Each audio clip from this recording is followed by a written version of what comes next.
Hallelujah. आज study का हफ्ता है आज। आमीन। अपने पेन कॉपीज निकाल लो। अगले कुछ हफ्ते हम बाइबल स्टडी करेंगे और मेरा ये बिलीव है कि जब हम ये बाइबल स्टडी करेंगे, अगर आपने पूरा ध्यान दिया, ये वर्ड आपको कभी भी सेम नहीं रहने देगा। जो भी आपके साथ जुड़ा हुआ है, जो भी घराना, जो भी बिजनेस, जो फाइनेंस, जो लाइफ, आप सेम नहीं रहने वाले। आमीन। दूसरा शमूएल 7 उसकी 1 से लेकर 9 आयत हम पढ़ेंगे। दूसरा शमूएल 8 उसकी 1 से 13। दूसरा शमूएल 11 उसकी 1 से 3। और उसके बाद भी मैं आपको बाइबल के अलग अलग वचनों में आपको लेके जाऊंगा। उसके लिए मेरे पास बाइबल होना और आपके पास बाइबल होना जरूरी है। दूसरा शमूएल 7 उसकी 1 से 9 आयत को मैं पढ़ूंगा। आप अपनी स्क्रीन पे पढ़ेंगे, अगर बाइबल है तो अपने पास पढ़ेंगे। जब राजा अपने भवन में रहता था तो यहोवा ने उसको चारों ओर के सब शत्रुओं से विश्राम दिया था। और तब राजा नातान नामक भविष्यद्वक्ता से कहने लगा, देख, मैं तो देवदारू के बने हुए घर में रहता हूं, परंतु परमेश्वर का वचन, उसका संदूक तंबू में रहता है। नातान ने राजा से कहा, जो कुछ तेरे मन में हो उसे कर, क्योंकि यहोवा तेरे संग है।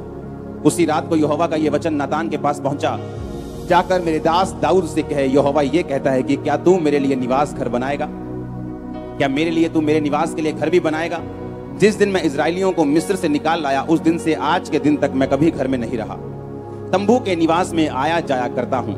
जहां जहां मैं समस्त इजराइलियों के बीच फिरता रहा, क्या मैंने कहीं इजराइल के किसी गोत्र से, जिसे मैंने अपनी प्रजा इजराइल की चरवाही करने को ठहराया है, ऐसी बात कभी कही कि तुमने मेरे लिए देवदारू का घर क्यों नहीं बनवाया? इसलिए अब तू मेरे दास दाऊद से ऐसा कह, सेनाओं का यहोवा यो कहता है कि मैंने तुझे भेड़शाला से और भेड़ बकरियों के पीछे पीछे फिरने से और इस मनसा से बुला लिया कि तू मेरी प्रजा इजराइल का प्रधान हो जाए। और जहां जहां कहीं तू आया गया, वहां मैं तेरे संग रहा और तेरे समस्त शत्रुओं का तेरे सामने से नाश किया। फिर मैंने तेरे नाम को पृथ्वी पर के बड़े बड़े लोगों के नाम के समान मैं महान कर दूंगा। सब बोलो आमीन। अगला वचन मैं पढ़ूंगा, दूसरा शमूएल 8 उसकी 1 से 13 आयत। इसके बाद दाऊद ने पलिश्तियों को जीतकर अपने अधीन कर लिया और दाऊद ने पलिश्तियों की राजधानी की प्रभुता उनके हाथ से छीन ली। फिर उसने मोआबियों को भी जीता और उनको भूमि पर लिटाकर डोरी से मापा और 2 डोरी के लोगों को घात किया और डोरी भर के लोगों को जीवित छोड़ दिया। तब मोआबी दाऊद के अधीन होकर भेंट ले आने लगे। फिर जब सुबह का राजा रहोब का पुत्र हददेजर महानद के पास अपना राज्य ज्यों का त्यों करने जा रहा था, तब दाऊद ने उसको जीत लिया। अब आप इसको घर जाके पूरा पढ़ेंगे और मैं पढ़ूंगा 13 आयत को। जब दाऊद लोन वाली तराई में 18,000 अरामियों को मार कर लौट आया, तब उसका नाम बड़ा हो गया। सब बोलो आमीन। सबसे पहली आयत दूसरा शमूएल 7 उसकी 1 में लिखा, जब राजा अपने भवन में रहता था तो यहोवा ने उसके चारों ओर के सब शत्रुओं से उसको विश्राम दिया था। एक बात आपने हमेशा याद रखनी है, आज भी इंडिया अंग्रेजों के अधीन होता अगर वॉर ना होती, अगर लड़ाई ना होती, आजादी की जंग ना होती। हाँ या ना? हर एक पीस के पीछे, हर एक शांति के पीछे एक जंग है। अपने पड़ोस से बोलो, हर एक पीस के, हर एक शांति के पीछे एक बड़ी जंग है। आमीन। अब यहाँ पे जब दाऊद को परमेश्वर ने विश्राम दिया, तो बाइबल कहती है, आपको 2 तरीके से इसको समझना है। बाइबल कहती है कि परमेश्वर ने उसको चारों ओर के शत्रुओं से विश्राम दिया। विश्राम कैसे दिया? बाइबल कहती है हर बार उसको विश्राम से पहले उसको एक लड़ाई लड़नी पड़ती थी, उसको एक फाइट लड़नी पड़ती थी। और परमेश्वर का जब इसमें 2 चीजें सीखने वाली। बाइबल कहती है कि उसने कहा कि अब मैं विश्राम में हूं, अब मैं परमेश्वर का भवन बनाऊंगा। एक बात आपको हमेशा याद रखनी है, जब तक एक विश्वासी आराम में और विश्राम में नहीं जाता, वो उतना परमेश्वर का काम नहीं कर सकता जितना एक आराम वाला और परमेश्वर में विश्राम वाला व्यक्ति कर सकता है। आपको बात बड़ी, आज बाइबल स्टडी मुझे यहाँ बैठना पड़ेगा, क्योंकि मुझे अलग अलग वचनों में आपको लेके जाना पड़ेगा और बाइबल मेरे पास होना जरूरी है। एक बात हमेशा याद रखो, अगर आपको मालूम है कि परमेश्वर ने आपसे वायदा किया कि मैं तुझे बेस्ट दूंगा, तेरा घराना बेस्ट होगा, तेरा परिवार बेस्ट होगा, तेरा फाइनेंस बेस्ट होगा। मैं ऐसे लोगों से पर्सनली जानता हूं जिनको 500 रुपए की जॉब आज से 15 साल पहले छूट जाती थी और वो धक्के खाते थे और परमेश्वर में बिल्कुल नए थे। आज मुझे कल एक मेरे दोस्त ने बताया कि आज उन लोगों की फैक्ट्रीज जल चुकी हैं, वो लोग ब्लेस्ड हैं क्योंकि परमेश्वर में लगातार वो चलते रहे, बने रहे, खड़े रहे। अब मेरी बात सुनो, परमेश्वर का मेन मकसद ये है कि आप उसकी महिमा करें और इसी तरीके से वो आपको ब्लेस करना चाहता है। बाइबल कहती है कि पौलुस ने कहा, तुमने जो मेरे दर्शन में मेरा साथ दिया, इसलिए ये कलीसिया जो आशीषित होगी और परमेश्वर तुम्हारी हर घटी को महिमा सहित मसीह यीशु में पूरा करेगा। हाँ या ना? इतना मालूम है कि नहीं? जोर से हालेलुया बोलो, जोर से। ये वचन आपको समझना बहुत ज्यादा जरूरी है। आज सुनो, परमेश्वर ने कहा मैं तुम्हें बेस्ट दूंगा, बेस्ट दाख दूंगा, बेस्ट पानी दूंगा, बेस्ट तेल दूंगा। हाँ या ना? इतनी समझ आई कि नहीं आई? अब हमें ये बात समझ आ रही है दाऊद के इन वचनों को पढ़ के कि जब वो विश्राम में था तब उसने बात की कि मैं यहोवा के भवन को बनाऊंगा। जब तक वो विश्राम में नहीं था तब तक उसको यहोवा का भवन बनाने की याद चित नहीं आई, क्योंकि वो अपनी ही फाइट्स में कि परमेश्वर मुझे क्या क्या देना चाहता है और परमेश्वर मुझे ये देश देना चाहता है, तब तक अपनी लड़ाइयों में वो बिजी था। उसे मालूम ही नहीं था कि परमेश्वर का भवन भी बनाना है। लेकिन बाइबल कहती जब वो विश्राम में था, जब वो पीस में था, जब वो विश्राम कर रहा था, जब परमेश्वर ने उसको चारों ओर के शत्रुओं से विश्राम दिया, तब उसने कहा कि अब मैं यहोवा के लिए एक भवन को बनाऊंगा। कितने मेरी बात को समझ रहे हैं? अब इसका मतलब यह है कि कौन परमेश्वर का काम कर सकता है? कौन वो व्यक्ति है जो परमेश्वर का काम ज्यादा कर सकता है? जिसको परमेश्वर ने सारी लड़ाइयों से विश्राम दिया हो। आमीन। इसका मतलब विश्राम उसी को मिल सकता है जिसने लड़ाइयां लड़ी हों और अपनी लड़ाइयां जीती हों। इतने तक बात को समझ गए हो? अब यहां पर परमेश्वर का वचन यह कहता है कि परमेश्वर ने उसको कहा कि मैं अब तेरे नाम को पृथ्वी पर के बड़े बड़े लोगों के नामों के समान महान कर दूंगा। जैसे ही तू मेरे भवन को बनाने की बात करेगा, जैसे ही तूने मेरी सेवा करने की बात की है, क्योंकि तू अपनी लड़ाई को लड़ा है। उसने कौन सी लड़ाई लड़ी थी? हर बंदे की लड़ाई अलग है। किसी की लड़ाई व्यभिचार से है, किसी की लड़ाई चोरी से है, किसी की लड़ाई डर से है, किसी की लड़ाई रिश्तेदारों से है, किसी की लड़ाई किसी चीज से है। हर एक व्यक्ति की कमजोरी और हर एक व्यक्ति की लड़ाई जो है वो अलग अलग है। कितने मेरी बात को समझ रहे हैं? अब बाइबल कहती है उस लड़ाई को लड़ने के बाद और उसको जीतने के बाद ही आप परमेश्वर के काम को कर सकते हैं, क्योंकि परमेश्वर जब आपको विश्राम देता है तो परमेश्वर का काम हम अच्छी तरह से कर सकते हैं। जब दाऊद को चारों ओर के शत्रुओं से विश्राम मिला तो बाइबल कहती है कि उसने कहा कि अब मैं यहोवा के भवन को बनाऊंगा। यहोवा तंबू के घर में रहता है, मैं देवदारू के घर में रहता हूं और मैं परमेश्वर के घर को बनाना चाहता हूं। जब परमेश्वर के सामने बात चली तो परमेश्वर ने कहा तू इस घर को नहीं बनाएगा, तेरा बेटा इस घर को बनाएगा, क्योंकि तेरे हाथों पे बहुत सारी लड़ाई है, इसलिए तेरा बेटा इस भवन को बनाएगा। लेकिन मैं तेरी गद्दी को बनाए रखूंगा और मैं तेरे नाम को बड़े बड़े लोगों के समान, इस पृथ्वी के बड़े बड़े लोगों के नाम के समान मैं महान कर दूंगा। मैं आपको ये वायदा करता हूं, अगर आप फाइट करते हैं, वो फाइट किससे है? अविश्वास से। वो फाइट किससे है? शैतान से। बाइबल कहती है दाऊद अरामियों से लड़ा, अम्मोनियों से लड़ा, सबसे लड़ा और जीतता गया, और परमेश्वर जैसे वो जीतता गया उसको विश्राम देता गया। हमारी लड़ाई बाइबल कहती है कि मांस और लहू से नहीं है, हमारी लड़ाई जो है वो शैतान से है। आमीन। अपने पड़ोस से पूछो तेरी लड़ाई क्या है, तेरी फाइट क्या है? आमीन। जब मैं मसीह में था, बीमारियां मेरी जिंदगी में थी, वो एक मेरी लड़ाई थी कि मैं बीमारियों को देखकर डॉक्टरों के पास चक्कर ही लगाता रहूं, या मैं परमेश्वर पे भरोसा रखूं उन दुष्ट आत्मा को लेकर, या मैं दूसरे बाबाओं के पास भी अब जाऊं, या परमेश्वर में अड़ा और खड़ा रहूं। क्या परमेश्वर जब मुझे चंगा ना भी करे तो क्या मैं परमेश्वर के साथ खड़ा रहूंगा, अड़ा रहूंगा, उससे प्यार करूंगा और अपनी लड़ाई को लड़ूंगा? पौलुस कहता मैंने अच्छी कुश्ती लड़ ली है, मैंने विश्वास की अच्छी लड़ाई को लड़ दिया है। मैं परीक्षाओं में नहीं बहका, मैं जब विश्राम था तब नहीं बहका, मैं किसी तरह से नहीं बहका, मैंने विश्वास की अच्छी कुश्ती को लड़ा है। अब बाइबल के वचनों को आपको ध्यान से समझने की जरूरत है। आपका बेटा नशा करता है, घर का सिलेंडर तक बेच देता है, जब आप चर्च में आते हैं तो ये आपके लिए एक फाइट है कि इसके बावजूद भी क्या आप परमेश्वर में खड़े रहते हैं? क्या इसके बावजूद भी आप परमेश्वर पर विश्वास आपका कम तो नहीं हुआ? क्या आपने चर्च आना तो नहीं छोड़ा? क्या आपने परमेश्वर के साथ प्रेम करना तो नहीं छोड़ा? क्या आपने बाइबल पढ़नी तो नहीं छोड़ी? क्या आपने वचन पढ़ना तो नहीं छोड़ा? क्या आपके रोजे कम तो नहीं हुए? क्या आपने टाई देना बंद तो नहीं किया? ये एक लड़ाई है और हर एक बंदे की लड़ाई जो है वो अलग अलग है। और बाइबल ये बात बताती है कि जो व्यक्ति विश्राम में रहता है वो ज्यादा काम कर सकता है उस व्यक्ति से जो लड़ाई में रहते हैं। अब लड़ाई आनी ही आनी है। बाइबल कहती है हर एक व्यक्ति अपना बोझ स्वयं उठाएगा। आमीन। मुझे अपना बोझ स्वयं उठाना है। मैं वचन सुन के अपने आप को तसल्ली दे सकता हूं, वचन पढ़ के अपने आप को तसल्ली दे सकता हूं, लेकिन जो लड़ना पड़ेगा वो मुझे खुद लड़ना पड़ेगा। अपने विश्वास को खुद बना के रखना पड़ेगा, अपनी प्रेयर लाइफ को खुद बना के रखना पड़ेगा, अपने रोजों को बना के रखना पड़ेगा। ये काम मुझे खुद करना पड़ेगा, क्योंकि परमेश्वर ने कहा हर एक व्यक्ति अपनी लड़ाई खुद लड़ेगा। दाऊद की लड़ाई क्या थी? दाऊद की लड़ाई ये थी, परमेश्वर ने कहा मैं तुझे भेड़शाला से बुलाया, जब तू भेड़ों के पीछे पीछे फिरता था तब मेरी आंखें तुझ पे थी। और बाइबल कहती है उसके भाई राजा की सेना में थे और सारे पाप में थे। कोई भी परमेश्वर के साथ सही रीति के साथ नहीं चलता था, सारे संसार की रीति के साथ चलते थे। संसारिक रीति रिवाज, संसारिक पार्टियां, संसारिक सिस्टम, संसार के हिसाब से अपनी लाइफ को बिताते थे। लेकिन बाइबल कहती है दाऊद जानता था कि ये एक लड़ाई है और दाऊद आत्मिक लड़ाई को लड़ता रहा, पाप से दूर रहा, परमेश्वर के करीब रहा। और परमेश्वर ने कहा मैंने तुझे भेड़ों के पीछे पीछे चलने से अपनी प्रजा का राजा होने के लिए बुलाया, अब भी मैं तेरे नाम को बड़े लोगों के समान महान कर दूंगा।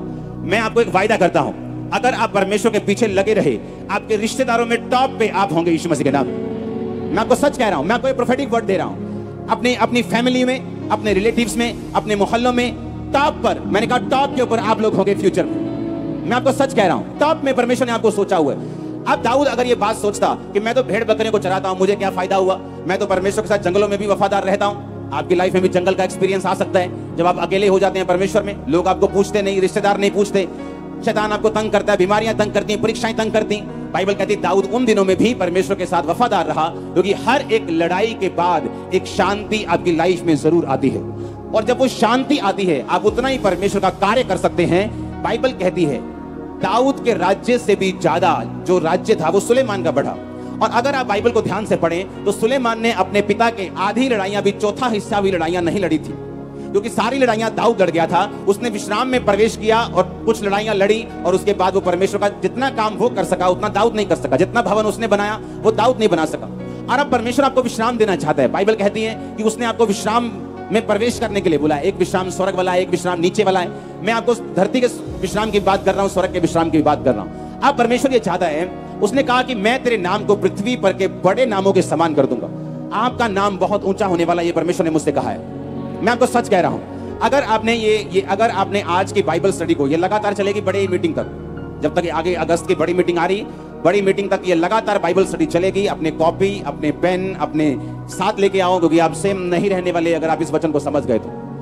अब अगर आप सेम 8 बाब की जो हमने आयत 13 को पढ़ा है, जब बाइबल कहती है कि दाऊद फलिश्तियों के साथ लड़ा, बाइबल कहती है उसके बाद दाऊद अरामी, हदेदेजर, ये वो उन सब लोगों के साथ लड़ा, तो 13 आयत में लिखा कि दाऊद लोन वाली तराई में 18,000 अरामियों को मार कर आया, तब उसका नाम बड़ा हो गया। सब बोलो आमीन। परमेश्वर ने उससे कहा था कि मैं तेरे नाम को बड़ा करूंगा, मैं तेरे नाम को महान करूंगा। और बाइबल कहती है जैसे जैसे वो लड़ता गया और वैसे वैसे उसका नाम जो था वो ग्रेट होता गया। जब भी आप परमेश्वर को देखेंगे बाइबल में, उसने वायदा किया, उसके बाद उसने कहा अब तुम्हें लड़ना होगा, लड़ाई के बाद मैं तुम्हें विश्राम दूंगा, विश्राम के बाद तुम मेरा काम करोगे, मेरा काम करने के बाद तुम्हें आशीष मिलेगी, तुम्हारा नाम और महान होगा। कितने मेरी बात को समझ रहे हैं? अब अगर हम दूसरा शमूएल 11 उसकी 1 से 3 आयत को पढ़ेंगे, उसमें लिखा फिर जिस समय राजा लोग युद्ध करने को निकला करते हैं, उस समय अर्थात वर्ष के आरंभ में दाऊद ने योआब को और उसके संग अपने सेवकों और समस्त इस्राएलियों को भेजा, और उन्होंने अम्मोनियों का नाश किया और रब्बा नगर को घेर लिया, परंतु दाऊद यरूशलेम में रह गया। सांझ के समय दाऊद पलंग पर से उठकर राजभवन की छत पर टहल रहा था, और छत पर उसको एक स्त्री जो अति सुंदर थी नहाती हुई दिखाई पड़ी।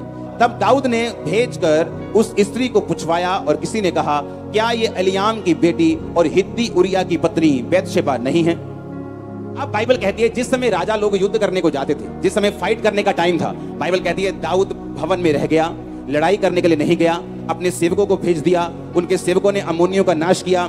शाम के टाइम दाऊद पलंग पर से उठा, रिलैक्स करता हुआ आराम से शाम को बिना काम के छत पर चढ़ा। नहाती हुई औरत दिखाई पड़ी, मन में व्यभिचार जागा, उसे बुलाया, उसके साथ सोया। उसके बाद दाऊद का पतन शुरू हुआ। इस घटना के बाद दाऊद की पूरी जिंदगी सेम नहीं रही। उसका परिवार, उसके परिवार में तलवार चली, उसके अपने बच्चे मारे गए, दाऊद की बेइज्जती हुई, जहां से निकला था वहीं पहुंच गया। नंगे पांव सिर पर धूल डालते हुए उसे भागना पड़ा, और जो कुछ उसकी लाइफ में नहीं होना चाहिए था वो सारा कुछ होना शुरू हुआ। अब परमेश्वर ने आपसे एक वायदा किया कि मैं तेरे नाम को महान कर दूंगा, मैं तुझे ग्रेट करूंगा, मैं तुझे हील करूंगा, मैं तुझे डिलीवर करूंगा, मैं तेरे बच्चों को उद्धार दूंगा, धर्मी का वंश बचाया जाएगा, मैं तेरे शरीर को चंगा करूंगा, मैं फाइनेंशियली तुझे बरकत दूंगा, तू औरों के समान नहीं होगा, तू अन्य जातियों से ऊंचा होगा। ये सारे वायदे आपके साथ किए परमेश्वर ने, हाँ या ना? अच्छा, परमेश्वर ने कहा कि दाऊद मैं तेरे नाम को महान करूंगा और सब पृथ्वी के बड़े बड़े लोगों में तेरा नाम होगा। जैसे ही परमेश्वर ने वायदा किया, जैसे ही दाऊद लड़ाई करने के लिए जाता था, परमेश्वर उसको जिताता था, उसका नाम और महान होता था। और अब लड़ाई का समय था, और बाइबल कहती है दाऊद रिलैक्स हो गया और बैठ गया, और अपने स्टाफ को कहा जाओ लड़ो, मैं यहाँ पे पलंग में बैठा हूँ, आराम कर रहा हूँ। और शाम को जैसे ही वो राजभवन की छत पे गया तो वहां पे एक औरत देखी और व्यभिचार में फंसा। उसके बाद दाऊद की जिंदगी सेम नहीं रही। हम पूरी बाइबल में क्या देखते हैं कि परमेश्वर ने आपके साथ एक वायदा किया है कि मैं तेरे बच्चों को बचाऊंगा, तेरी फैमिली बचाई जाएगी, तू बच, तेरा घराना बचाया जाएगा, तेरा हस्बैंड बचाया जाएगा, तेरे नशे वाले बच्चे बचाए जाएंगे। लेकिन इन सब वायदों के साथ परमेश्वर की एक इंस्ट्रक्शन जुड़ी है जो परमेश्वर ने दाऊद को दी थी कि जब जब तू लड़ेगा मैं तेरे नाम को क्या करता जाऊंगा, महान करता जाऊंगा। अब लड़ने का समय था। हालेलुया। संडे किसका टाइम है? बोलो लड़ने का। लेकिन हम कहां हैं? हम पार्टी अटेंड करने के लिए गए। हमारा दोस्त आ गया अमेरिका से, हम उसके साथ बिजी हैं। अपने पड़ोसी से पूछो तेरी लड़ाई क्या है? क्या वो बीमारी है? क्या वो गरीबी है? क्या वो कलेश है?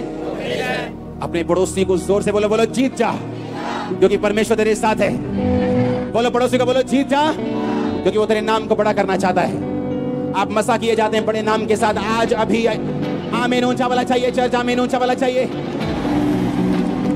आप मेरी बात समझ रहे कि नहीं? उसने कहा मैं तेरे नाम को बड़े लोगों के नाम के समान कर दूंगा। तेरे रिश्तेदार तेरा नाम लेंगे, वो देखो क्या कहां पहुंच गया। तेरे लोग तेरा नाम लेंगे, तेरा परिवार तेरा नाम लेगा, तेरे रिश्तेदार तेरा नाम लेंगे। ऐसा होगा। मैं आपको प्रोफेटिक वर्ड दे रहा हूं। मैंने कहा मैं आपको प्रोफेटिक वर्ड दे रहा हूं, ऐसा होगा यीशु मसीह के नाम में। आप मेरी बात समझ रहे कि नहीं? पर बाइबल कहती है उसके आगे जो परमेश्वर ने कहा था उसके आगे काम पड़े थे। वो काम क्या था? लड़ाइयां। और हमारी लड़ाई अब अरामियों के साथ नहीं, हमारी लड़ाई यबूसियों के साथ नहीं, हमारी लड़ाई कनानियों के साथ नहीं, हमारी लड़ाई किसके साथ है? शैतान के साथ। किसके साथ है?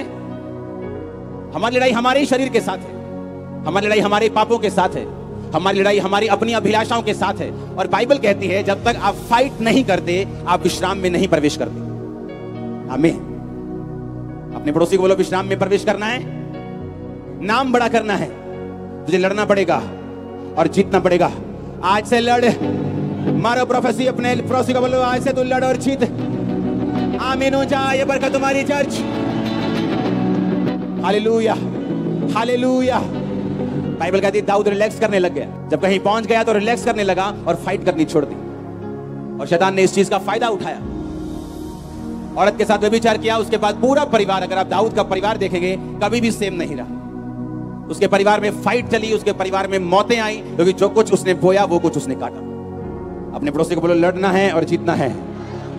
तेरी लड़ाई शैतान के साथ है, तेरी लड़ाई शैतान के साथ है। बोलो अभिलाषाओं के साथ है, पाप के साथ है। अपने हाथों को उठाओ, फायर को कैच करो, तुम जाओगे, लड़ोगे, जीतोगे। आमीन ऊंचा और गवाहियों के साथ वापिस आओगे। Hallelujah, hallelujah. कल एक बहुत देर के बाद मेरी एक दोस्त से बात हुई। उसने कहा कि हम इकट्ठे परमेश्वर में आए थे और एक और जन था जो हमारा दोस्त नहीं था लेकिन हमारे साथ ही परमेश्वर में आया था। उनमें से 2 जन मैं और एक और हम परमेश्वर में खड़े रहे। और जब मुझे उसके बारे में मालूम हुआ कल कि वो भी बहुत ब्लेस है अपनी लाइफ में, और जिसने प्रभु को छोड़ा था उसका सारा परिवार फिनिश हो चुका। कभी कोरोना आ गया, वहां एक बंदा चला गया, बीमारी आ गई, वहां चला गया, कहीं पानी में डूब के।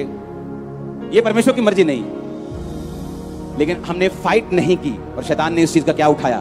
फायदा उठाया। उसने हमें डरा दिया कि हम फाइट ना करें, कि तेरा अगर तू चर्च जाएगी तेरा बच्चा और तुझे तंग करेगा, वो ज्यादा नशे करेगा, तेरा पति तुझे और मारेगा, तेरे घर में और कलेश होगा। अच्छा, चर्च जाने की जरूरत नहीं। आज उस सांप को नहीं मारा जो छोटा सा सपोला है, कल वो अजगर बन जाएगा और तुम्हें निकल जाएगा। अब परमेश्वर ने कुछ नहीं करना, अब आपने करना है। बोलो पड़ोसी को, बोलो तुमने करना है। वो कर चुका। आमीन। परमेश्वर कर चुका। वो क्रूस पे मारा जा चुका, गाड़ा जा चुका, वो जी उठा। अब उसने कहा कि तुम लड़ोगे मैं तुम्हारे साथ होऊंगा, तुम लड़ोगे मैं तुम्हारे नाम को महान कर दूंगा, तुम लड़ोगे अपनी अभिलाषाओं से, अपने पाप से, तुम शैतान से, तुम परमेश्वर के लिए खड़े रहोगे, मैं तुम्हारे नाम को बढ़ाता रहूंगा, तुम्हारे नाम को महान करता रहूंगा, तुम्हारे बच्चों को महान करता रहूंगा। ये परमेश्वर का प्लान है आपकी लाइफ में। आमीन। अब दाऊद रिलैक्स करने लगा, पलंग पर सो गया, उठा, शाम को टहलने लगा, नंगी औरत देखी, बुलाया, व्यभिचार किया। उसके बाद पूरा परिवार, दाऊद के अपने बच्चे मारे गए, पूरा परिवार बिखरा, पूरा परिवार खत्म हो गया। सारी उम्र तक उसने उसका फल भोगा। परमेश्वर ने जो उसको बोला था कि तू यहाँ इसलिए है क्योंकि तू मेरे वायदों को, मेरी वाचाओं को पूरा करता आया है, इसलिए मैंने जो भेड़ों के पीछे पीछे एक छोटी जगह से अपने पास बुला लिया, अब मैं तेरे नाम को पृथ्वी के बड़े बड़े लोगों के नामों के समान महान करूंगा। ये परमेश्वर का प्लान आपको मालूम है। परमेश्वर आपसे बात कर रहा है आज, वो ग्रेट नाम देगा आपको। दाऊद सबसे निग्लेक्टेड था अपने परिवार में, सबसे निकम्मा जिसको बोलते हैं। भेड़ बकरियां थोड़ी सी, कौन है वेला, कौन है दाऊद, चलो चल काका भेड़ बकरियां चार दो। मुश्किल काम है, रात को बाहर रहना, सुबह बाहर रहना है, चलो भेड़ बकरियां चारो। बड़ा बेटा कहाँ है? राजा की सेना में। बड़ा बेटा कहाँ है? पुलिस में। बड़ा बेटा कहाँ है? वो बड़े बड़े पोस्ट पे था, वो बड़े बेटे सभी।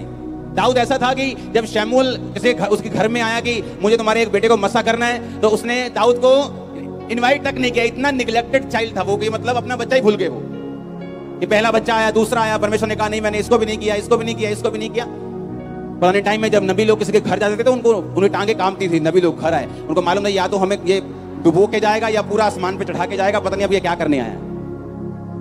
या तो परमेश्वर की सजा बोल के जाएगा या परमेश्वर का बड़ा प्लान बोल के जाएगा। लोग डरते थे नबियों से कि कुछ ना कुछ ये परमेश्वर का वचन लेके आया। तो उसने कहा कि परमेश्वर तेरे घर में एक राजा बनाना चाहते हैं। पहला बच्चा आया, रिजेक्ट, दूसरा आया, रिजेक्ट, सभी रिजेक्ट। और दाऊद इतना छोटा और निग्लेक्टेड और रिजेक्टेड था कि उसको भूल गए थे। उसने कहा हाँ एक रह गया, जंगलों में रह गया, भेड़ बकरी को चराता होगा, हम उसे बुलाते हैं, उसे देख लो। जब वो आया परमेश्वर ने कहा यही, इसी को मसा करना है, यही।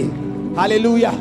आपको लगता है कि मैं कैसे मेरा नाम कैसे महान हो सकता है? मैं 5,000 की जॉब करता हूं, मेरा नाम कैसे महान हो सकता है? मैं तो किसी के घर में काम करती हूँ। यही तो परमेश्वर चाहता है और यही वो करके दिखाएगा। मैं आपको प्रोफेसी करता हूं, वो करके दिखाएगा। आमीन ऊंचा चाहिए, आमीन ऊंचा चाहिए चर्च। यही तो परमेश्वर है, यही तो है वो। नहीं तो फिर आप कहते हैं कि मैं बड़ा था इसलिए मैं ब्लेस हो गया, मैं इंजीनियर था मैं ब्लेस हो गया, मैं ये था मैं ब्लेस हो गया। यही तो करना चाहता है वो आपकी लाइफ में। आपको छोटे से छोटी पोजीशन से वो बुला के आपके नाम को वो बड़े से बड़े लोगों के बीच में फिट करना चाहता है। यही तो वो चाहता है आपकी लाइफ से, और ऐसा होगा आपके साथ और आपके परिवार के साथ। ये प्रोफेसी यीशु मसीह के नाम पे। आप मेरी बात समझ रहे नहीं? यही तो वो चाहता है, यही तो परमेश्वर की मर्जी है। परमेश्वर ने कहा मैं तुझे तेरे नाम को बड़े बड़े पृथ्वी के बड़े बड़े लोगों के नाम के समान महान कर दूंगा। यही वो चाहता है। आपकी बैकग्राउंड कैसी उसे कोई मतलब नहीं। आप एक रिक्शा चालक हो सकते हैं, आप एक अमीर हो सकते हैं, आप गरीब हो सकते हैं, उसे कोई मतलब नहीं। उसने कहा मैंने इजराइलियों को इसलिए चुना क्योंकि पृथ्वी में सबसे थोड़े थे। इजराइल की जो आज आबादी है 1 करोड़ से नीचे है, लेकिन पता नहीं कितने 60-70 करोड़ के देश उससे लड़ चुके और एक भी बार जीत नहीं सके। पंजाब से भी छोटा इजराइल, एक भी बार कोई भी देश उस पर कब्जा नहीं कर सका। परमेश्वर का वचन उसके ऊपर है। आज भी वो टेक्नोलॉजी में दुनिया का लीडर है। हाँ, आज भी हथियारों में वो लीड करता है, टेक्नोलॉजी में वो लीड करता है, फोन्स बनाने में वो लीड करता है, हर चीज में इजराइल लीड करता है, एग्रीकल्चर में वो लीड करता है, अगुवाई करता है लोगों की। और परमेश्वर ने कहा मैंने इजरायली लोगों को इसलिए नहीं चुना था कि वो बहुत बड़े या समझदार थे, वो सबसे छोटे थे। मैंने उन्हें चुन लिया और आज दुनिया में एग्जाम्पल बना दिया कि कोई उन पर कब्जा नहीं कर सकता। वही परमेश्वर तो आपका परमेश्वर है। तब यहोवा परमेश्वर अन्य जातियों को पूछता भी नहीं था, लेकिन बाइबल कहती है मसीह में आने के बाद अब्राहम की जो आशीष है वो अन्य जाति तक पहुंचेगी। आज आप और मैं उसकी संतान बन सकते हैं और हैं। आमीन। अगर हम उस पर भरोसा रखें कि परमेश्वर ने आपको फालतू में नहीं चुना, उसने आपको फालतू में नहीं बनाया। उसकी आपकी लाइफ में परमेश्वर का एक मकसद है। वो चाहता है उस मकसद को आप समझें। वो चाहता है कि आप क्विट ना करें, वो चाहता है कि आप पीछे ना हटें, वो चाहता है कि आप हटे ना, वो चाहता है कि आप डरे ना। इसलिए बाइबल में कितनी बार लिखा है मत डर मैं तेरे साथ हूं। तुम्हें लड़ना होगा, आज से लड़ने की अनॉइंटिंग ग्रहण करो यीशु मसीह के नाम में अपने परिवारों समेत। आमीन। वो लड़ाई मेरी थी। रोज घर जाना, कोई परिवार वाला नहीं, परिवार के साथ फाइट। काम कब करेगा, काम कब करेगा, काम कब करेगा, काम कब करेगा। चर्च जाना बंद कर, चर्च। दो ही चीजें थी बस, काम करेगा और चर्च जाना कब बंद करेगा। ये मेरी घर में लड़ाई थी, पर्सनल लड़ाई थी। बीमारियां मेरी लाइफ में थी, दुष्ट आत्माओं के अटैक होते थे। अगर बाहर जाओ तो क्रिश्चियन भी कई विरोध करते थे, सब तरह लड़ाई झगड़े थे। लेकिन आज कितनी शांति है। अगर मैं उस लड़ाई को ना लड़ा होता, मेरे एक जानकार को उसकी फैमिली वापस ले गई। मसीह में गया तो दुकान नहीं देंगे, मकान नहीं देंगे, और जो उन्हें वापस लेके गए दोनों मर गए। मैं आपको क्या बोलता हूं, जिन लोगों से शैतान आपको नफरत करवा रहा है, वही लोगों को परमेश्वर आपके जरिए ब्लेस करना चाहता है। मालूम, पता है कि नहीं? शायद आपको नाम पता हो। जो लोग आपका विरोध कर रहे हैं, उन्हीं लोगों को परमेश्वर आपके जरिए ब्लेस करना चाहता है। पता है कि नहीं? 2009 में 50 लोग आते थे चर्च में। बस समझ लो कि ये 2 लाइनें चर्च थी। हाँ? तो उनको प्रचार में ऐसे ही करता था, बिना रुके। ये नहीं 50 है तो ठंडे ठंडे, लाखों बैठे हैं तो गरम गरम, ऐसा नहीं था। इसी जोश से होता था। उनको प्रचार कर रहा था मैं, और शाम को मेरे गोडाउन पे जो लाखों का सामान था, सैनिटरी का, टाइल्स का, लोगों ने आग लगा दी। अगले दिन आए चर्च वाले 50-60 लोग, बम मारा हुआ जी, बम मारा है पास, बीबियां कर दी। मैंने कहा तुम वचन पढ़ते हो क्या? उसने कहा हाँ। मैं क्या लिखा वचन में? लिखा कि सब बातें मिलकर भलाई को पैदा करती हैं जो मसीह यीशु से प्रेम करती। अब इसमें भी भलाई क्या हो सकती है?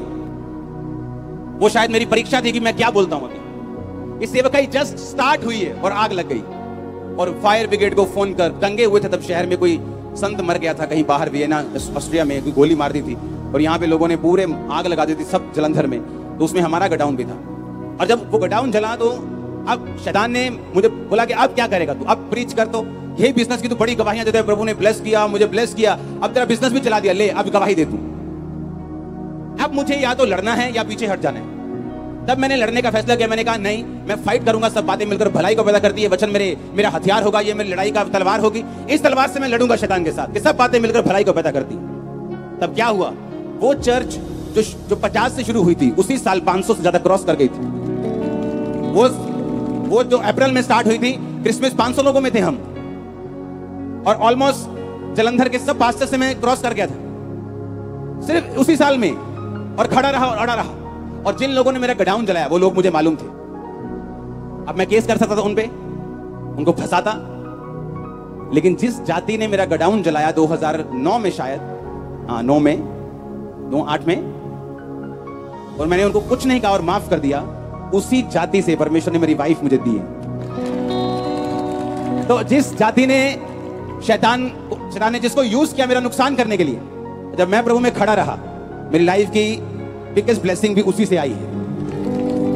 क्या बोलता हूं मैं? फाइट करो। आप समझ रहे कि नहीं?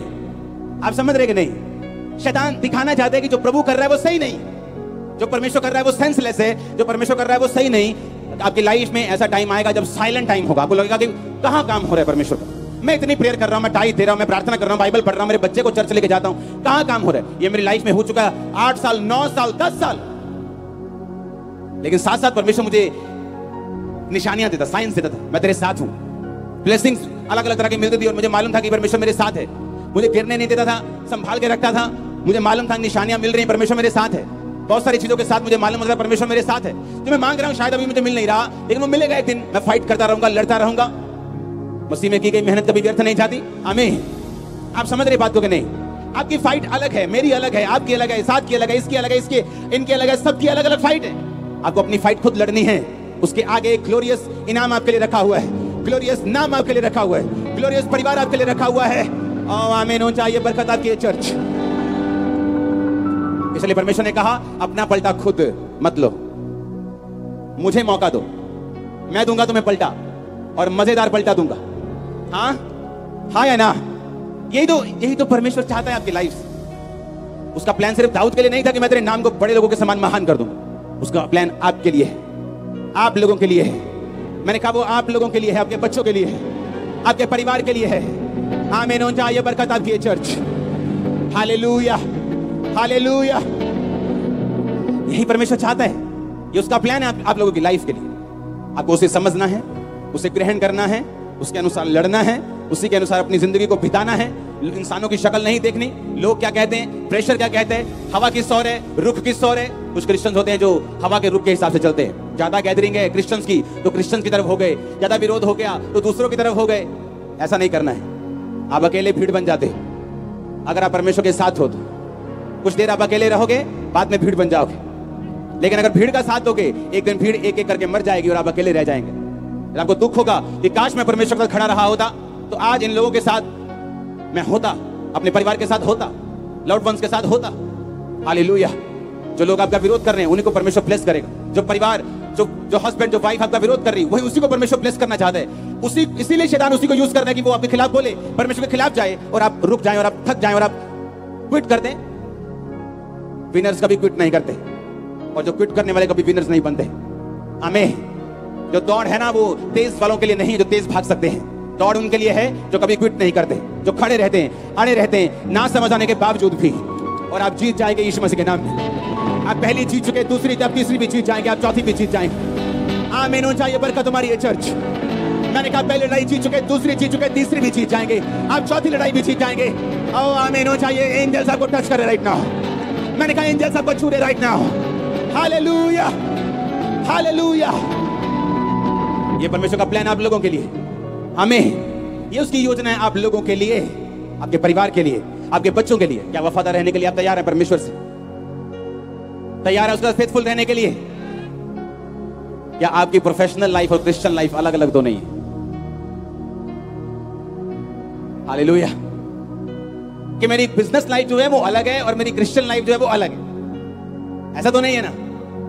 एक ही लाइफ है, आप एक ही हैं, परमेश्वर भी एक ही है, आत्मा भी एक ही है, बपतिस्मा भी एक ही है, लाइफ भी एक ही है, फेस भी एक है, पति एक है, पिता एक है, लाइफ भी एक है। कोई अलग अलग लाइफ नहीं, कोई रियल लाइफ नहीं, कोई रियल लाइफ नहीं, सब एक लाइफ। हमें एक ही लाइफ। जो आप बोलते हैं उसका असर आप पे होता है, जो अंगीकार करते हैं उसका असर आप पे होता है। रोज सुबह उठ के अंगीकार को, चाहे मैं कह रहा हूं मर रहे हो, अंगीकार करो मेरे लिए परमेश्वर का प्लान बड़ा है। देखो कैसे शैतान भागता है। मेरे लिए, मेरे परिवार के लिए परमेश्वर का प्लान बड़ा है। मेरी सेहत के लिए उसका प्लान बड़ा है। उसके कोड़े खाने से मैं चंगी हो चुकी हूँ। रोज सुबह अंगीकार करना है, रोज रोज रोज, एवरीडे।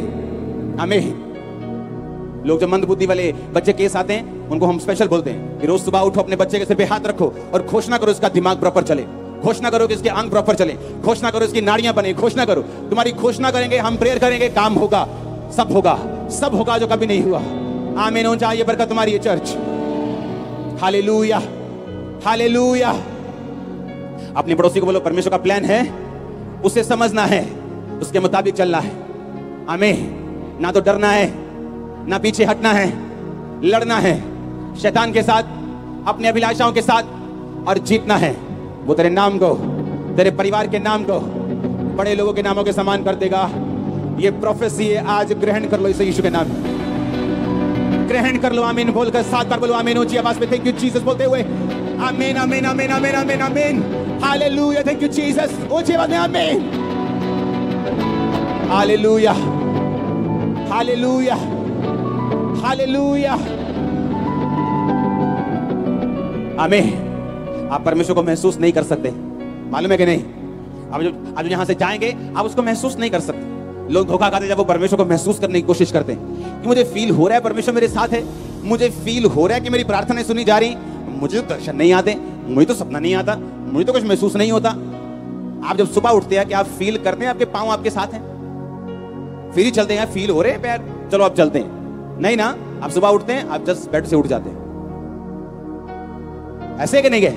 आप फील तो नहीं करते मेरे हाथ मेरे साथ हैं? हर बार खाना खाने से पहले फील करते हैं हाथ साथ ही है ना, चलो अब खाना खाते हैं। परमेश्वर को आप फील नहीं कर सकते, उसकी पावर को फील कर सकते हैं। पता है कि नहीं? जब सामर्थ उतरती है, जब हम गीत गाते हैं, जब हम वर्शिप करते हैं, तब आप पावर को फील करते हैं। लेकिन जब आप रेगुलर अपनी जिंदगी को जीते हैं तब आप परमेश्वर को फील नहीं करते। आप अपनी नॉर्मल जिंदगी को बिताते हैं, आप उसको फील नहीं करते, महसूस नहीं करते, और आपको लगता है कि मैं परमेश्वर को महसूस नहीं कर पा रही हूं, शायद परमेश्वर मेरे साथ नहीं, शायद मैं मेरी प्रार्थना को सुन नहीं पा रहा, शायद मेरी प्रार्थना पहुंच रही कि नहीं पहुंच रही, परमेश्वर मेरी जिंदगी में काम करेगा कि नहीं करेगा, मेरी ये बीमारी का हल होगा कि नहीं होगा, परमेश्वर कर भी सकते हैं इस बीमारी को दूर या नहीं कर सकते। आप फील करने की कोशिश करते हैं और वहां शैतान एंटर करता है जहां आप फीलिंग की घोषणा करते हैं। परमेश्वर का आपकी फीलिंग से कोई लेना देना नहीं है, वो आपके अंदर था और है और रहेगा। आमीन। अगर आप तौबा में हैं, परमेश्वर के साथ आपने तौबा की, बपतिस्मा लिया हुआ है, आप पाप में नहीं है, तो वो आपके अंदर है, आप फील करें या ना करें, और वो रंग लेके आएगा एक दिन। अगर आप उससे चलते रहेंगे तो उसके साथ कंटिन्यूटी में रहेंगे, चलते रहेंगे, वो फल लेके आएगा। आमीन हो जाए ये बरकत तुम्हारी है चर्च। आज से आपको लड़ना है। आमीन। रिलैक्स नहीं होना है। एक है कि आप शरीर में रिलैक्स करते हैं, वो अलग बात है। एक है आत्मा में रिलैक्स करना। आप शरीर में छुट्टी मनाने जा सकते हैं पर आत्मिक कोई छुट्टी नहीं। सेवकाई से भी हम छुट्टी ले सकते 2 दिन की, पर आत्मा की कोई छुट्टी नहीं। आमीन। प्रेयर की कोई छुट्टी नहीं, बाइबल रीडिंग की कोई छुट्टी नहीं, फास्टिंग की कोई छुट्टी नहीं। अगर हफ्ते में 2 रखते हैं तो कोई छुट्टी नहीं। हम शरीर में घूमने जा सकते हैं कि आओ हमारे सिर को थोड़ा आराम दें, आंखों को आराम दें, पर आत्मा को आराम नहीं देना है, उसको चलाते रहना है, न जंग लग जाएगा। मेरे घर में शादी थी इसलिए प्रेयर नहीं की, आत्मा को छुट्टी नहीं देनी, इसको काम पे लगाए रखना है, इसको प्रेयर में लगाए रखना है। आमीन। आप जैसे मनन की स्थिति में चले जाएं, हर वक्त आपकी स्पिरिचुअल लाइफ आपकी आंखों के सामने रहनी चाहिए, आपके टारगेट आपकी आंखों के सामने रहने चाहिए। स्पिरिचुअल लाइफ में आप क्या करना चाहते हैं, आज आपने प्रेयर कितनी की, आज आपने बाइबल पढ़ी कि नहीं पढ़ी, हर वक्त आपके दिमाग में ये चीजें रहनी चाहिए। आमीन। आप कहीं रिश्तेदार के पास भी घूमने जा सकते हैं, आप शरीर में गए लेकिन आत्मा में अभी आप यही सोच रहे हैं कि भाई साहब ये कब जाएंगे और मैं प्रेयर शुरू करूंगा, हाँ ये कब हटेगा अपनी बातों से, मैं बाइबल पढ़ूंगा। हाँ आप भी जी जी जी जी हंस रहे हैं उसके साथ, और बोले यार चुप कर यार, हाँ थोड़ी बाइबल पढ़ने दे। कितने समझ रहे हैं मेरी बातों को? स्पिरिट में आराम नहीं देना, शरीर को आराम दे सकते हैं, 2 दिन आराम कर सकते हैं, शरीर को तंदुरुस्त रखने के लिए रिलैक्स कर सकते हैं, लेकिन स्पिरिचुअल लाइफ में कोई रिलैक्सेशन नहीं। दाऊद फाइट करने में रिलैक्स हो गया, जहां उसे लड़ना चाहिए था वहां वो रिलैक्स हो गया। और जहां आप स्पिरिचुअल लाइफ में रिलैक्स करने के लिए गए, आपने प्रेयर लाइफ को कम किया, बाइबल रीडिंग को कम किया, वहीं शैतान अपने सवालों के साथ आएगा और आपको फंसा लेगा। फिर वहां से डाउनफॉल शुरू होता है लोगों का। वो दाऊद था तब भी डाउनफॉल आया। परमेश्वर शक्लें नहीं देखता, पोस्ट नहीं देखता, हैसियत नहीं देखता, आत्मिक तुम बड़े हो गए छोटे हो नहीं देखता। वचन टूटेगा, डाउनफॉल आएगा, वचन पे खड़े रहेंगे, नाम बड़ा होगा, आपका नाम बड़ा होगा, ये श्योर है, मैं देख रहा हूं। मैंने कहा आपका नाम बड़ा होगा, ये श्योर है, मैं देख रहा हूं। Hallelujah, hallelujah. आप तैयार हैं क्या? आप तैयार हैं क्या? आपको अपनी लाइफ की ऐसी सिचुएशन आएगी जहां पर आपको फैसला लेना होगा कि क्या अब भी मैं परमेश्वर के साथ चलने के लिए तैयार हूं? क्या अब भी परमेश्वर के साथ खड़ा रहने के लिए, खड़ी रहने के लिए तैयार हूं? क्या इतने कलेश के बावजूद भी मैं परमेश्वर के साथ चलने के लिए तैयार हूं? क्या इतनी बीमारियों के बावजूद भी मैं परमेश्वर के साथ चलने के लिए तैयार हूं? आपको फैसला लेना होगा। ये आपकी फाइट होगी, और जब फाइट कर लेंगे, मैं आपको बता रहा हूं, जो लाइफ आपको मिलेगी, कोई संसारिक मेहनत, संसारिक पैसा, संसारिक पोस्ट उसको उसके बराबर क्या, उसके 10% तक भी नहीं पहुंच सकती जो परमेश्वर फिर आपको देगा। वो स्थिरता, वो लाइफ, वो घर जो चट्टान पे बना होगा, वो आप लोगों का होगा। ओ आमीन। अब मेरे को पेट से चाहिए, गले से भी चाहिए। Hallelujah, hallelujah. लोगों का घर देखते हैं आप, बाइबल कहती है वो रेत पे बना हो। इसलिए जब आप उनको 2 साल बाद ही कॉल करेंगे तो उनकी जिंदगी ऐसी हो जाती है जैसे कोई बड़ी सुनामी आ गई हो, सब कुछ बिखरा हुआ, इधर का उधर, उधर का पीछे, आगे का ऊपर, नीचे। ये क्या हो गया तेरी लाइफ में? क्योंकि परमेश्वर नहीं। क्या करें यार, अकेले हैं, लाइफ अकेले भाग रहे हैं, इसलिए थक चुके हो। यीशु को लेको भागो साथ, देखो फिर क्या होता है। अगर परमेश्वर आपके साथ है और आप अकेले रह जाएं, 1 लाख बार रोज थैंक्स करना परमेश्वर का रोज। पता है क्यों? जल्दी आप बड़ी भीड़ बनने वाले हैं। आपको सच कह रहा हूं, जो लोग आपको मिलेंगे प्रभु में आने के बाद, सब नहीं, लेकिन परमेश्वर आपको छांटी करके देगा। डिवाइन हेल्पर्स, जेन्युइन लोग, जेन्युइन लोग। अगर आप परमेश्वर के साथ जेन्युइन हैं, जेन्युइन लोग आपकी लाइफ में एंट्री मारेंगे। ओ आमीन ऊंचा। मैं आपको सच कह रहा हूं, यही तो परमेश्वर। आप लड़ाई कैसे जीतेंगे? ऐसे जीतेंगे। परमेश्वर बहुत सारी चीजें आपके साथ फिर करना शुरू करता है, आपकी लाइफ में, आपके स्टडी में, आपके कैरियर में, आपके फाइनेंस में, आपके परिवार में। जब आप परमेश्वर फाइट करना, आप प्रभु के साथ जब उसके साथ रहकर शैतान से फाइट करना शुरू करते हैं, वो आपकी लाइफ में चेंजिंग शुरू करता है, बदलाव होने शुरू होते हैं, माहौल चेंज होना शुरू होता है। वो स्लोली हो सकता है, क्योंकि जो चट्टान पर घर बनता है वो आराम से बनता है। जब मैंने प्रभु को नहीं छोड़ा और मेरे कुछ मित्रों ने प्रभु को छोड़ दिया, फिर उनको दुकान मिल गई, फिर उनकी शादी हो गई, ऐसा लग रहा था कि ये ज्यादा अच्छे, हम ऐसे ही घूम रहे हैं, अभी भी लड़ाइयां कर रहे हैं, अभी भी घर से लड़ाई, बाहर से लड़ाई, अंदर से लड़ाई, शैतान से लड़ाई, दिमाग से लड़ाई, फोन से लड़ाई, फेसबुक से लड़ाई, क्या सारा दिन लड़ाई। ये तो अच्छे हैं, शादी हो गई, दुकान मिल गई। लेकिन कुछ साल बीतने के बाद यीशु मसीह ने कहा, जो तू मेरे लिए छोड़ देगा मैं तुझे वो दे दूंगा, जो तू मुझे छोड़कर ग्रहण कर लेगा वो तुझे छोड़कर चला जाएगा। एक एक वचन सत्य है परमेश्वर। आज जब उन लोगों से बात होती तो जिस चीज के लिए उन्होंने प्रभु को छोड़ दिया वो सारी चीजें खत्म हो गई, परिवार तक खत्म हो गए जवानी में। ये नहीं कि बाप बहुत बुरा था कि चला गया, ये परमेश्वर का प्लान नहीं आपको शॉर्ट लाइफ देना, लेकिन आपको लड़ना होगा, हमें फाइट करनी होगी। और आपकी फाइट अलग है। अगर आप अपनी फाइट को दूसरे की फाइट के साथ कंपेयर करेंगे, एक दूसरे के साथ अपने आप को मिलाएंगे कि उसकी लाइफ में ऐसा है, मेरी लाइफ में ऐसा क्यों नहीं, तो शैतान आपको धोखा देगा। क्योंकि हर एक व्यक्ति की लड़ाई अलग है, हर एक व्यक्ति की ब्लेसिंग अलग है, हर एक व्यक्ति की सोच अलग है, उसकी बुलाहट अलग है। वचन पे चलना है, फीलिंग पे नहीं। आज क्या फील हो रहा है कोई मतलब नहीं। आज अच्छा फील हो रहा है कि प्रभु आज कुछ करेगा, फील हो रहा है, चलो चर्च चलते हैं। कल को अगर फील ना हुआ तो क्या करोगे? हमें वचन पे चलना है, जो वचन लिखा हुआ है उस पे चलना है। अपनी फीलिंग को नहीं देखना, वर्ड को देखना है। शैतान आपको कभी धोखा नहीं देने पाएगा। आप ब्लेस हैं आज। ये वचन, ये बाइबल स्टडी कंटिन्यू में जारी रखूंगा। आप इसको नोट करेंगे, ये वर्ड्स मैं पूरे नहीं पढ़ूंगा, आप घर जाकर इन पर स्टडी करेंगे, इनको सोचेंगे, इन पर मनन करेंगे और गवाहियों के साथ वापस आएंगे। अपने हाथों को उठाओ, थैंक यू जीसस। ऊंची आवाज में हालेलुया हालेलुया बोलते हुए